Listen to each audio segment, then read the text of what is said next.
What is up, guys? Brian here with a Lubelisk guide. And the video I will be showing in this explanation is a bit outdated, and you can check the description of this video for a sub 4-minute run using these tips. So first thing we have here, pre-fight, right before the fight begins, what you want to do is use your buffs in the lobby for maximum efficiency, so everyone gets them. You don't spec out of the buffs. If you don't think it'll help throughout the fight recasting them, you only want them for the first phase or so. Runeblader in this video specs out of it and does full DPS builds, but we have for 2 minutes of the fight. And again, recast these long cooldown buffs when people are grouped up, such as during phasing or in an area where everyone will eventually walk over, like in second phase in the very middle of the map. Always use ground mounts to travel. You'll see this here. And make sure to get under the boss to start the fight sequence. So you'll see me walk up right under the boss, jump under it, and then get in position. So let this play out until we get to phase 1, and then we'll talk about the first phase. You will regret challenging me. So here we are, starting first phase. Several things to take note of here. This phase is all about efficient ad management because the attack debuff from the ads slows down this phase by a lot. So you want to make sure you kill them as soon as possible after they spawn so that people do not have the debuff, or they have the debuff for a very short amount of time. So 2 sets of ads will always spawn at the start, one on the left where I'm standing, and on the right where you see in the minimap where this other guy is standing. You can either assign 2 people on the left, 2 people on the right, 1 person on the left, 3 people on the right, 1, 1, 2 in the middle waiting for the boss. However you want it, actually, you can assign people. We decided to go with what we did because we can kill them immediately before they can then cast their debuffs. And that's the ideal situation that you want to set up your party for.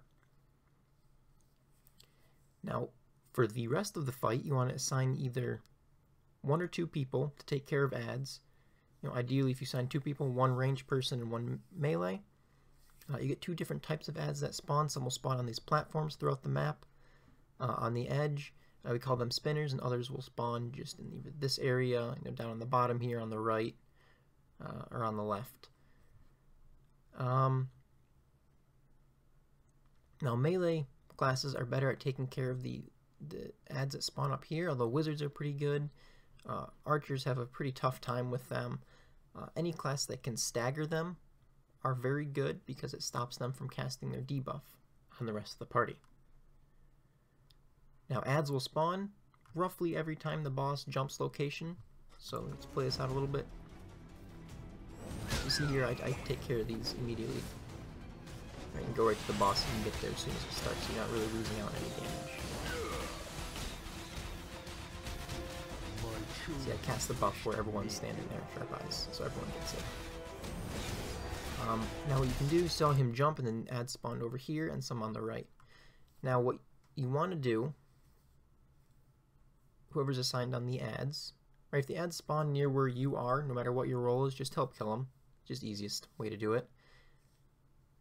And what you can do otherwise is make sure you go to a efficient location based on where the boss jumped before ads spawn, because sometimes it'll take a couple seconds for the ads to show up after the boss moves location.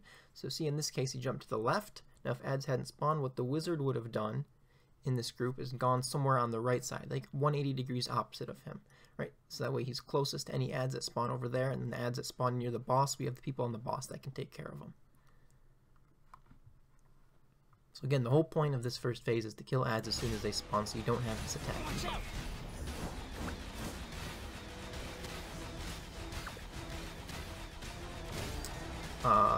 Advanced strategy is if 2 big ads spawn at the bottom here, you can ignore them if the little guys don't spawn with them and the boss is up here. Like if the boss is here and the 2 big guys spawn down here, you can't really ignore them because they're going to be affecting you. But if the boss is up top and the 2 big guys spawn here, you can just ignore them because they don't cast the attack debuff. This area as well, does damage over time. Debuff. Be careful of that. Use your potions. Not that big of a deal.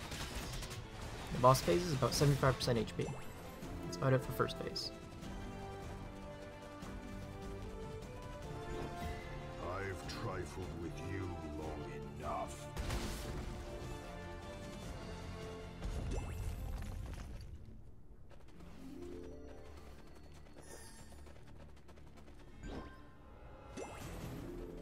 Again, we see here at the start of phase 2, the Rune Blader goes up to aggro the boss to begin the attack sequence. So 2 adds will spawn in this phase. Pause and talk about this. One on the left, one on the right. Now what you need to do for this phase is assign one person to be on the left ad as soon as it spawns, one person to be on the right ad as soon as it spawns, and always have at least one person on the boss. We choose to keep 2 people on the boss until the shield comes up, and then, so that person is me, is the extra person on the boss. And then when the shield goes up, I go help kill the left ad, and then help kill the right ad if necessary. Typically, they will die at roughly the same time. But you gotta make sure you're killing the ads before you go back to the boss, like, as long as the shield is still up. And the reason you do this is that if the 2 ads don't have aggro on them, they will cast a blue stun ball attack, which is almost certain death. If the aggro for the boss is not on this ground platform with the boss, say they go help kill an ad, the boss will cast a heal attack. It's sort of a yellow ball that he shoots out of his sword or something.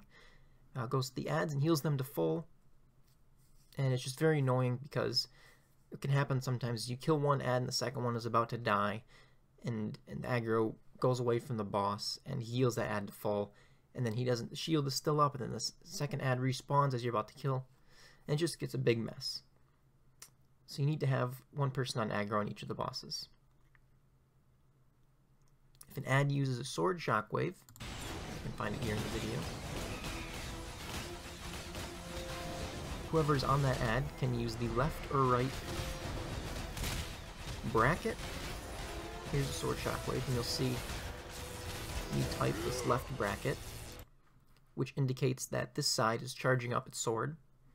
What the person who is aggro on the boss can do is lure the boss in this direction. We miss it in this video, not a big deal.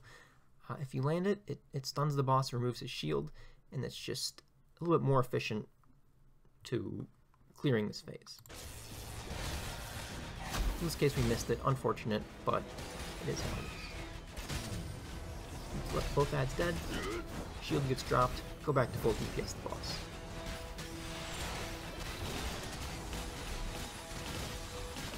Killing ads at the same time is not a requirement.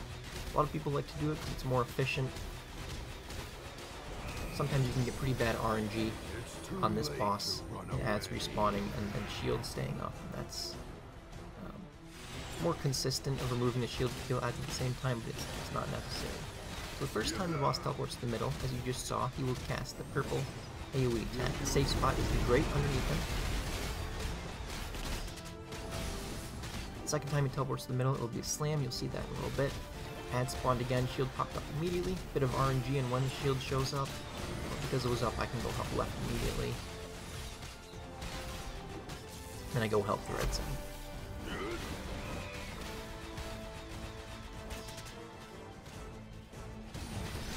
Here's the sword slam. It does 5. This suction effect 5 times. You can dash the 4th or 5th one and just keep walking away. That'll be enough to dodge that attack.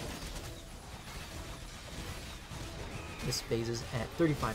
The second phase ends at 35%. So you cast Sharp Eyes when everyone was kind of around there.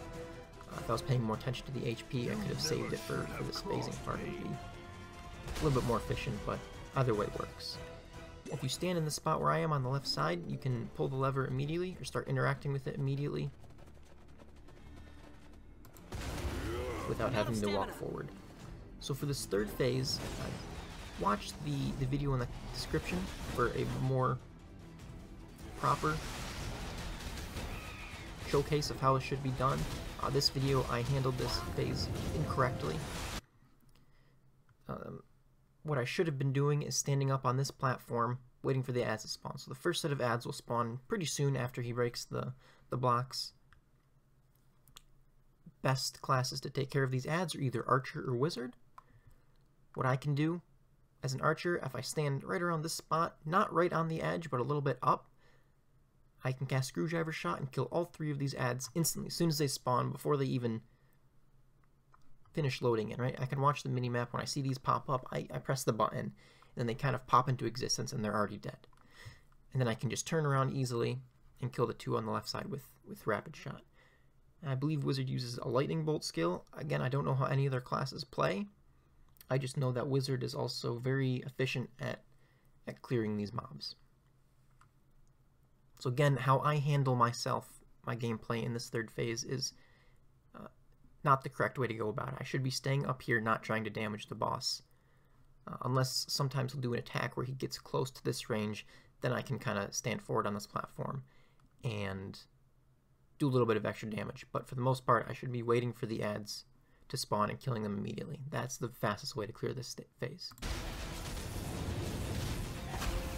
Now the Sword Shockwave he can do will hit you even from here. So when he teleports to the right and left side and casts a Sword Shockwave, it's always on the furthest person, which is always going to be whoever's on these ads back here. If you stand in this back corner, it won't hit you. If you're standing kind of in the front half of it, it'll hit you, but you can jump over it. This is something I didn't know until a couple days ago. So back when I first recorded this video, I didn't know about this. Timing is a little tough, but I jump when I hear the second sound bite of the charging animation, and that's typically good enough to dodge the attack.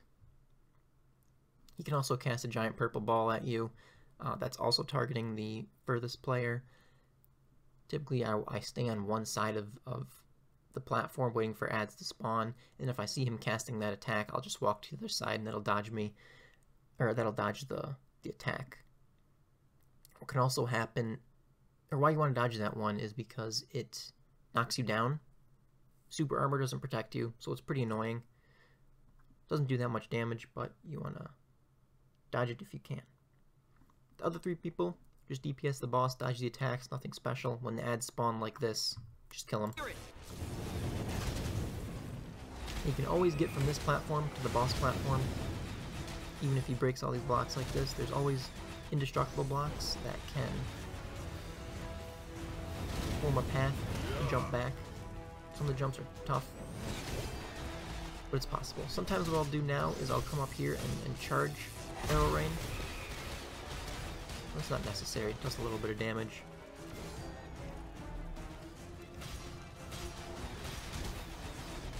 The next thing that happens will be at around 5% of the boss's HP, is ads will stop spawning and he'll teleport between the left, right, and middle locations, casting the Sword Seal attack, the green swords.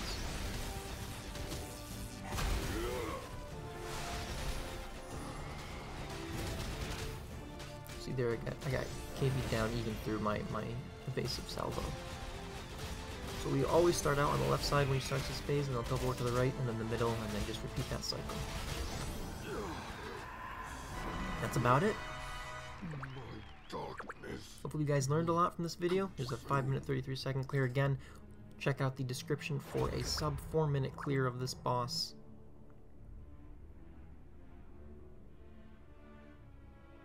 Hopefully this video helped you guys improve your runs, lower your run times, and thank you for watching, and look forward to my other videos for Kandura, Beyond Lake Trees, and New to Man or Rune Temple. I might even do one for Labyrinth Halls, but I'm not sure yet. Thank you guys for watching, and I will see you in the next video. Peace.